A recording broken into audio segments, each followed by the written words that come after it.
What's good, YouTube? And welcome to Reaction Review. Originally, I was going to take this whole week off, but a huge part of the channel is documenting set debuts, as well as how opening weekends versus the day ones now go, because that's very important with how the market has been changing. I've been going down the Nexpo, dark Reddit, YouTube, lost media kind of rabbit hole stuff lately, and going through that with what was supposed to be a peaceful week off. So it's also, give and take. Sometimes you don't know where life's going to throw you curveballs. And just like that, we're going to talk about today's sponsor, Head-to-Head Battles. Code What's Good 5 for 5% off. And to support the channel directly, will work on their website and support both creators. I really like the Goku-styled deck box, which you can still use deck boxes at least as accessories. And if the EU policy changes to the US, then at the YCS level / WCQ level, who knows what's going to happen with playmats and sleeves. But that Goku deck box is looking mighty nice in my opinion. Now let's go ahead and get to the cards, John. Enough rambling. Rarity Collection 2, how did it turn out? I predicted that I was most interested in Crossout Designator and Droll, thinking they would do good long terms, and the rest of the set was going to crash out. That's my blatant, honest opinion, and nothing's at 100 anymore, so that's certainly happening. 69, not so nice if you bought Masquerena on pre-sales. Apollosa ahead of Masquerena is not surprising in terms of Yu-Gi-Oh's history, but not exactly what I expected given the current metagame. It seems like people are trying to kind of go and, Droll and Lockford, look at that, above market price, down in quantities. Okay. Again, sorry, reaction, I'm gonna treat it like a stream and my eyes are gonna wander. I get to pat myself on the shoulder. Droll and Lock, I specifically called it being the OG art that would be interesting. Then Crossout Designator does still seem to be sinking, but has less listings than a lot of things. The reason why I think this card's the main one to watch is it's the meta card that did not have a higher rarity that goes above it. It had a huge history of being overestimated at first, going down and then coming back up in price. So I think its nicest version is going to do well over time. But yeah, right now it's floating yet lower quantities and still getting bought into. We'll see how that goes through opening weekend. Ghost Ogre Alter Art's an interesting one because it is a Ghost Girl. People will still collect all of those, but it didn't get its OG art in here. It still competes against the OG art Ultimate Rare for being highest rarity, and I think a lot of people will still consider that one to be above this 25th. So we have Red Eyes Dark Dragoon. I said it was grossly overestimated in my opinion in pre-sales. That is true, it looks like, by how it is going out and down. But then again, I'm saying that for the rest of the set outside of 2 cards in 25th.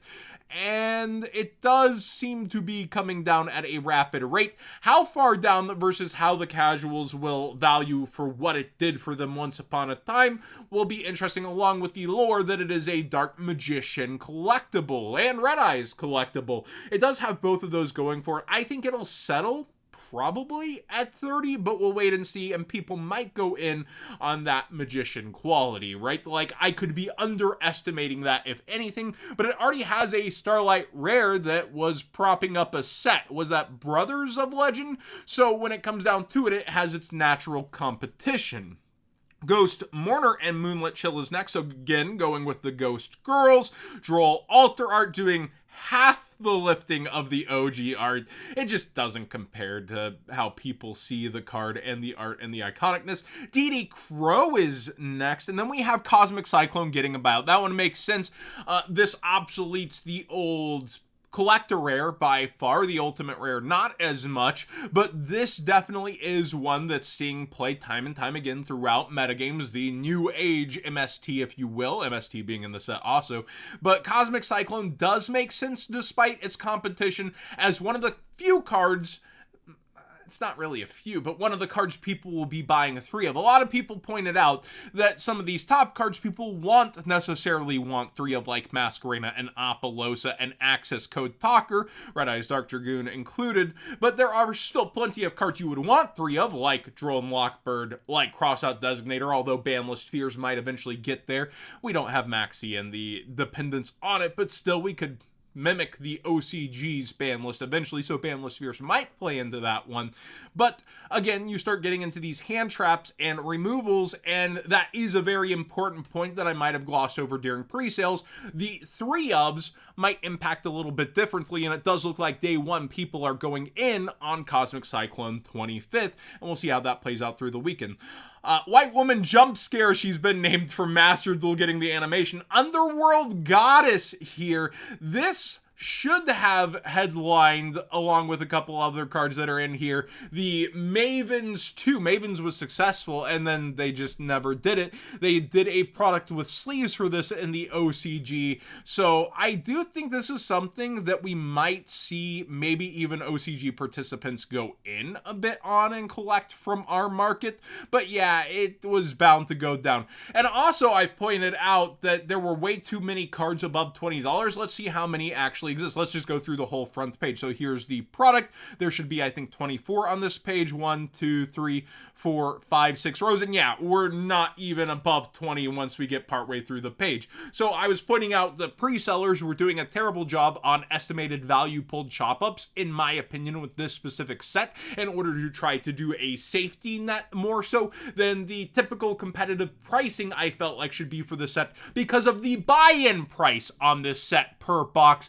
and the pull rates still overall being the same as the first, just kind of this mystic veil of Konami selling you more at once that will also kind of drown the set being on shelves for too long, in my opinion. So a lot of these prices will have chances even after buyout to reconnect and go back down, and then we'll see how buyouts go versus that. I still think this will be ripped open a good amount, but I also think that you're going to see a surplus of this product versus the popularity of Rarity Collection 1. And hopefully all that is coming together to make sense that I think the supply is greater than the demand, especially with the raised price point per bit of this set. And with that, over time, I think it will age well, kind of like Dual Devastator did. But in the immediate, I don't think this will necessarily do the best. Polymerization Quarter Century Rare actually might start to seem a bit cheap to me. I think it's really cool we get this, but they also did just debut a new art for Polymerization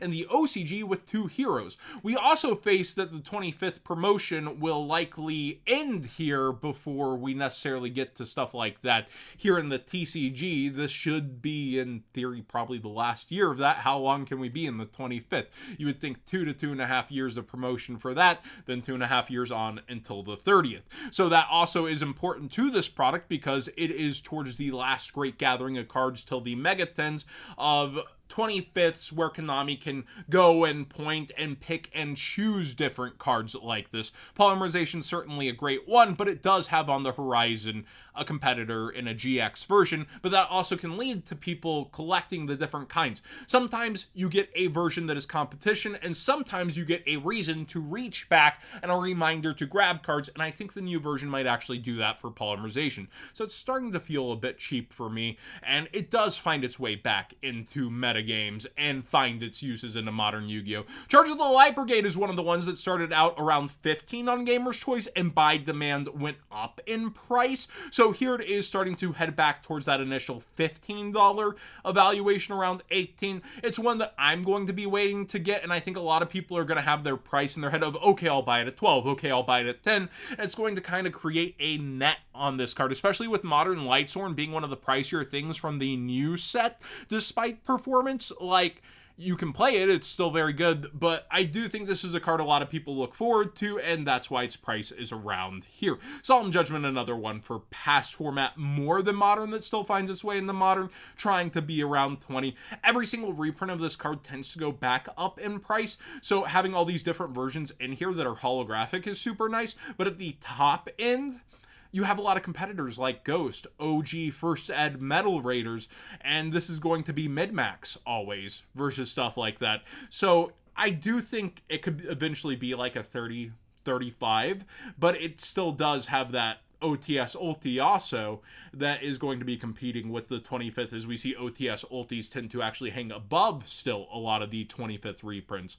Magician Souls is nice, goes in that vein of Dark Magician. I thought it would be around 15. It's starting to be around there. Foolish Burial actually is you know, it's not going to see modern play. This is for past favorites, and it's going to be, I would think, 12. But at the same time, it has such a history in the game. Same with Book of Moon. It has so many nice versions, OTS, Ulti. And that's the problem with a lot of cards in here. Like, 30 plus cards already had rarity upgrades before this set. Guardian Chimera had its collector rare, which is now obsolete. And this is now the nicest version of it. And it's being actively played. And it's nice to see the top version of this be cheaper. But how chased will it be versus the other stuff in here? I suspect this will be coming down in price a little bit, but being actively used might float around the $15 mark.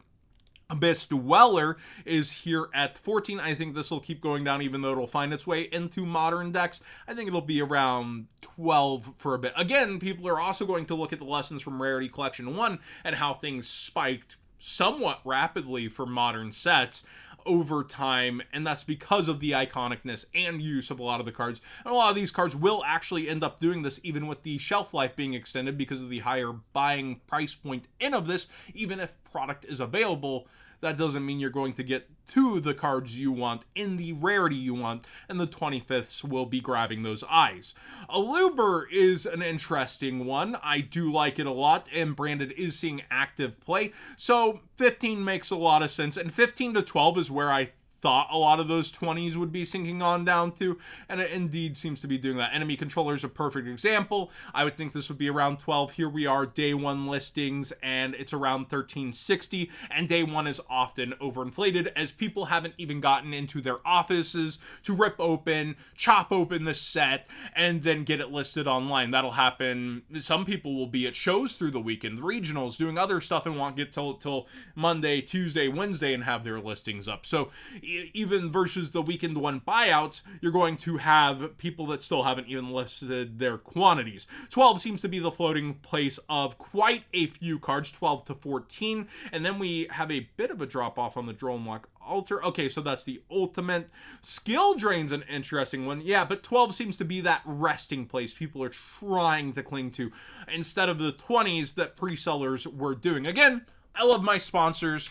They usually do a lot of great things for the community. There's often deals we can point back to and say, those were the deals. I warned y'all to stay away, specifically on this set, on anything but Crossout and Droll. And it seems like versus pre-sale prices, Crossout is a little under, but not by too much. If you use the code, it's about the same. And Droll is starting to push past its pre-sale points if you got in on it early, around the 50. It's doing better. Those were my two biggest interests, and it does look like the fallout is intense. Let's say you just want the cheapest versions of some of the cards. They should be absolutely starting to hit rock bottom in a lot of senses. Crossout designator, maybe I don't click anything. Yeah, there we go. Price high to low. And yeah, we're already seeing you can get a crossout designator ultra rare under $1.50. That's awesome. That's what the set's supposed to do. And that's what we should be seeing for a long time, is you can access these staples cheaper for a good amount of time.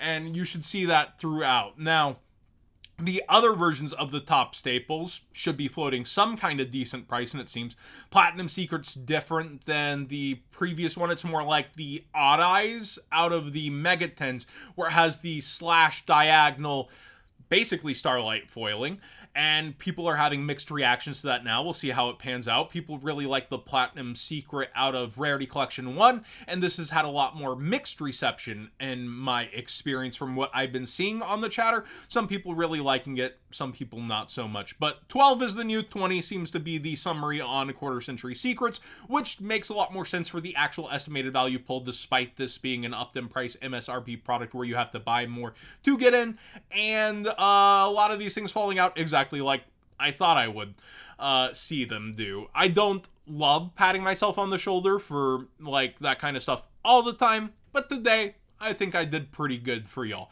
Thanks for watching today's Market Watch. If you enjoyed me getting to the cards, we do have an in section here. Summon Skull from Good Smile for Pop-Up Parade has gone up for a figure. One of my absolute 3 favorite cards of all time. This was an easy day one pre-order for me. It's around $50, but keep in mind international shipping will be on sites like this, so you can also wait to compare with, say, Big Bad Toy Store with $4 flat shipping and see how the price might vary versus your interpretation of the international shipping method you would use. Snail mail, mail for 2 months is a lot, you know, cheaper than get it in my hands now, DHL 5-day shipping international. But again, be aware, this is a thing that's out there that I find cool. If this seemed more like a stream, this is what streams are going to be like more so. I'm going to be going through the bulk mines a lot, getting this place cleaned up, and I enjoy the pacing of that personally. I know a lot of people do, but others enjoy the more processed, thought out, I did a couple takes things. This was all one take. This was me going through it without really thinking about doing the video. It's like, okay, let's go in, let's see what things are. And that's how I like to do things sometimes. So hopefully you all enjoyed that too.